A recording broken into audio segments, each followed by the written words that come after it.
আলেমদের শুধুমাত্র দাওয়াতি কাজ করবে এটাই আলেমদের কাজ না।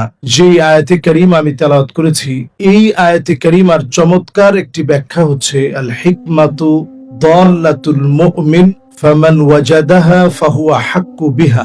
হিকমত হচ্ছে মুমিনদের হারানো একটা সম্পদ।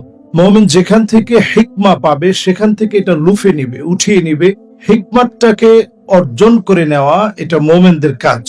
মুমিন হিসেবে আমরা আমাদের নিজেদেরকে কতটুকুন পরিচয় দিতে পেরেছি, বাংলাদেশে আমাদের অংশগ্রহণ কতটুকুন, এটা সত্যি খুব প্রশ্নবিদ্ধ। আমরা আলেমরা শুধুমাত্র মাহফিলে, জুমার খুতবাতে অথবা সেমিনারে আমরা আলোচনা করে থাকি। এখানেও অনেক সময় মানুষের দ্বারস্থ হতে হয়, নানাভাবে আমরা প্রশ্নবিদ্ধ হই। এমন কিছু কাজ আলেমদের রয়েছে যে কাজগুলো আমাদের সালাফদের কাজ ছিল, পূর্বোক্ত সমস্ত ব্যক্তিবর্গের কাজ ছিল। তারা শুধুমাত্র মাহফিল করতেন না, সাহাবাই কেরাম রিদওয়ানুল্লাহি আলাইহিম আজমাইনদের ঘোড়াটা যেখান থেকে নবীজি সাল্লাল্লাহু আলাইহি সাল্লাম যেদিন বললেন বাল্লিগু আন্নি ওয়ালাউ আয়াহ, বাল্লিগ এটা তাকলিফ, আমার উপরে দায়িত্ব যে আমি ছড়িয়ে দিব। আন্নি এটি তাশরিফ, নবীজি সাল্লাল্লাহু আলাইহি সাল্লামের কথা আমি ছড়িয়ে দিব, এটা আমার জন্য সম্মানের বিষয়। ওয়ালাউ আয়াহ এটা তাখফিফ, আল্লাহ তাআলা খুব অল্প করে হলেও আমাদের প্রত্যেক মুসলিমের দায়িত্ব ছড়িয়ে দেয়া। ব্যবসায়িক ক্ষেত্রে আমরা এই ছড়িয়ে দেওয়ার ক্ষেত্রে কতটুকু আমরা পেরেছি, এটা আসলে একেবারে নগণ্য।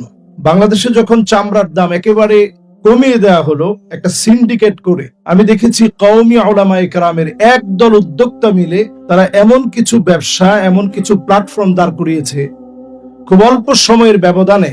এখন আমরা বলতে পারি যে আলহামদুলিল্লাহ আলেমদের অনেকগুলো প্রতিষ্ঠান আছে যেখানে এই চামড়া নিয়ে এক সময় যেভাবে মনে করা হতো যে হুজুররা শুধু চামড়া নেয়, চামড়ার যে সামান্য দাম করে দেয়া, এর পিছনে অনন্য কারণ ছিল চক্রান্ত করে যেন আলেমদেরকে পিছায়া দেওয়া যায়। সেই পিছিয়ে দেওয়া মানুষগুলোকে এগিয়ে আনার জন্য একদল কওমি উলামায়ে কেরামের উদ্যোক্তারা কাজ করেছে।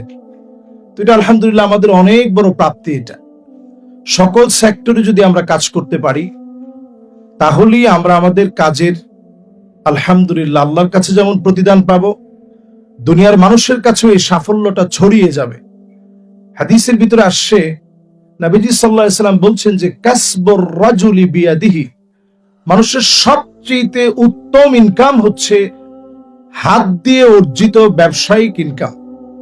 এই ইনকামটাকে পুরোটা বরকতপূর্ণ করা হয়েছে, যেমনটা আমার ভাই বলছিলেন, এত বরকতপূর্ণ। নবীজি যেটাকে বরকতপূর্ণ বলেছেন, সাহাবায়ে কেরাম যারা হিজরত করে গেলেন, গিয়ে তারা বসে থাকেনি, তাদের কাজ ছিল ব্যবসা করে কি করে এই জায়গাতে দাঁড়ানো যায়। আনসারদের দায়িত্ব ছিল কি করে সহযোগিতা করে এগিয়ে দেওয়া যায়। যুগে যুগে এই এগিয়ে দেওয়ার মধ্য দিয়ে মুসলিম মনীষীরা তারা নিজেদের অবস্থানকে জাতির সামনে তুলে ধরেছে। আমরা শুধু গল্পে আমাদের মনীষীদের কথা অনেক সময় পড়ি,